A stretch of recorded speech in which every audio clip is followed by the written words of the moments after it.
Hi, this is my collection 2 for my litho hazard map. Learning outcome 2, or SOL, outlined in my course syllabus, is me demonstrating that I can be literate and aware by analyzing global patterns and processes in the atmosphere, lithosphere, hydrosphere, and biosphere. In this instance, I am analyzing the lithosphere, which I'm demonstrating by going into detail about the 2011 earthquake in Japan. So I've had to analyze several maps and output them in my own. As you can see, I'm not the best artist when it comes to Word, but I've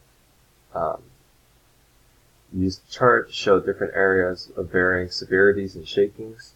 And I've had to conduct this on a regional, state, and global scales.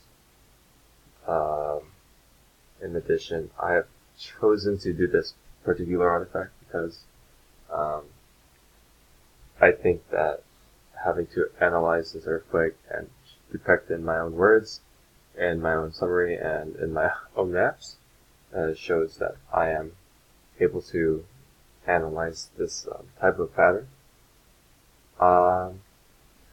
So specific skills and knowledge that I've utilized was computer literacy, being able to output my own maps using Word and create a summary depicting my understanding about the event.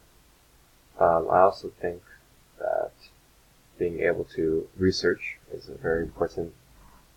3 ways I think my knowledge and skill have grown is how I've gotten slightly progressively better at using Word. When I first started, I did not know, or I was exactly the best at showing my own maps. But as I got on, I've learned to do different shapes and sizes and different inputs. So my maps look a little better than before.